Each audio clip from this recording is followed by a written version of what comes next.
Welcome to episode 20 of Huerta Urbana. I mean, I can't believe we've actually gotten to 20 episodes, but here we are 20 episodes in the Huerta Urbana, and we are basically growing a small little teeny garden where hopefully you're learning and enjoying more than anything. Hopefully enjoying what we're doing here.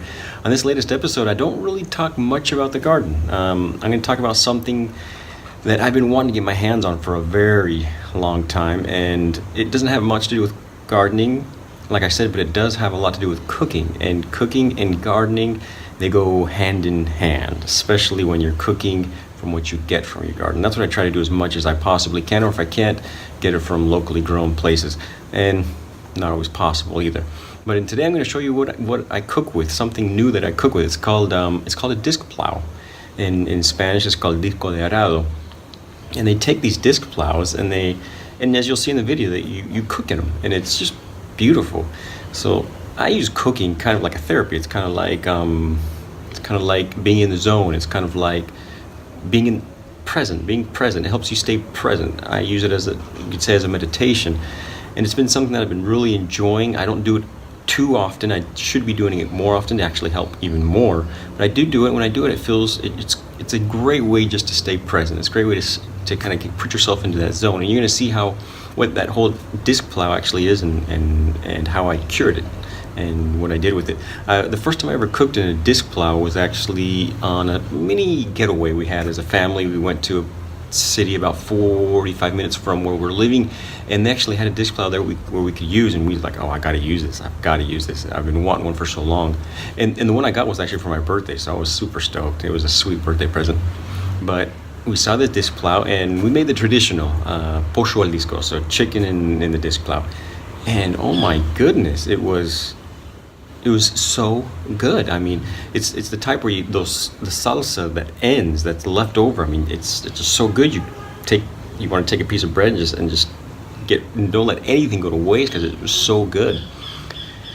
And that was the first experience I had with disc plow, and oh my goodness, it was so good. So since then, I've cooked many things. I've cooked other types of meat in it. I've cooked guiso. I've cooked lentil stew. I've cooked a traditional dish here in Argentina a couple times called locro. I've cooked that in the disc, and every time it just gets better. I mean, it just tastes so good. So you're going to see that today. And I also show you a little bit about the trees in my backyard, and most importantly, a seed that I got that you're going to have to watch the video to see. And hopefully I get some germination right out of these seeds, because I am super stoked about this seed, and well, you'll just have to watch in the video to see what it's all about.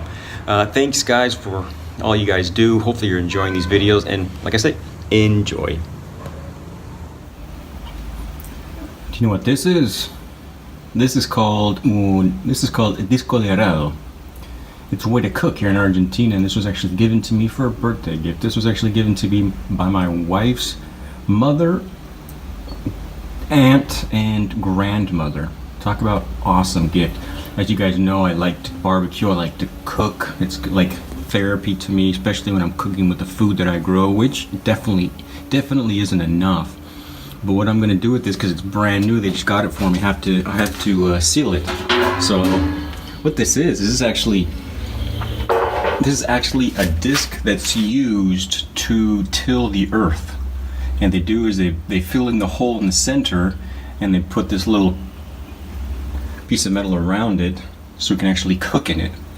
And it's just beautiful. I mean, there's some ways to cook with it that are just that it kind of reminds you of the Dutch oven, but you're cooking instead of just letting it sit on the coals, and it's really cool. So what I'm going to do is I'm actually going to seal it right now with some fat, and then I've been told to throw in a little bit of vinegar, and after that it's time to start meditating, or in other words, cooking. So pretty cool. I'm excited, really excited about this. So I'm almost done curing it or sealing it. What I'm doing is burning the pig fat, well, cooking it at a very high temperature. They've told me what I need to do, so there's the fire. It's going down now because I'm about done, but they told me to, after the fat, actually use a little bit of vinegar. So I'm gonna, once I get done with this part, I'm going to throw a little bit of vinegar in there and swish it around again, and then it should be cured, then it should be sealed, and it should be ready to cook in. and I for sure will show you what I'm going to be cooking in this thing more than once. So why am I showing you these 4 little planter casings? Because a couple of days ago I got a bag full of mangoes, just little teeny mangoes, actually grown here in Rosario. I was so stoked. I've seen the mango. I saw the mango tree before because it's next to a person that I go visit every once in a while. But they actually got me some of these mangoes that are mangoes from Rosario. It's the first tree I've seen here. I ate 4 of them, and they're so sweet. They're little, but they're super sweet. And then, as most of you probably know, I've been trying to get a mango tree to germinate, and I just haven't had any success. I planted 7 mango seeds, not any success. So I'm hoping these, being from the region, I get some success with these ones. So there's 4 planted in these 4 planter casings, and to make sure when you plant trees like that, you actually take the seed out of the casing and you just plant the seed. So I'm hoping this works. It worked for me in Las Vegas. When I lived in Vegas, it worked, and I had 5 little mango trees, but the summer heat just killed it. It was impossible. Even in the shade, they just didn't survive. So I'm hoping here we can get some of this and get these to survive. That's 4. I'm probably going to plant the rest of them too, to see if I can get at least 1 to germinate. So I'm pretty stoked. I'll show you a picture of the mango. Let me go get a mango and I'll show it to you. So here's actually two of the mangoes. See, they're pretty small, but they're super sweet. And being from the region, I'm hoping that I can get these to germinate, and I'll know they'll be able to live here because they're from the region. So I'm pretty stoked. Let me show you these other trees. So this lemon tree got a little bug, but it's coming through it. It's doing better. So that's good. Here's my 2 avocado trees. Check these out. I mean, they're just a beauty. I'm loving it. I planted this one in a bucket that actually broke. So I had a bucket and it broke. It started leaking water. Well, let's use it as a planter box. And look at those big, beautiful leaves that are coming off of it. Look at that. That's insane. So it really liked that. And I gave it some nice fresh compost, homemade compost too. So it's loving life right now, sitting in that bigger planter box, not the bucket-made planter box. So hopefully in a couple weeks I'll be able to show you, I'm hoping, some little mango trees out of that coming from these regional mangoes. Well, hopefully you enjoyed episode 20 of Huerta Urbana. Hopefully you're getting something out of it. Hopefully, like I say, more than anything, you're enjoying this. If you want more information about what I do, go to pastosverdesfarm.com. Where you see I also have a podcast where I talk about health and well-being and how to be the best you possibly.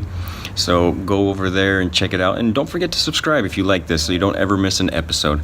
All right, we'll see you next time. And thanks for helping and thanks for following this adventure of mine to turn the obstacle into the way. See you next time on Huerta Urbana.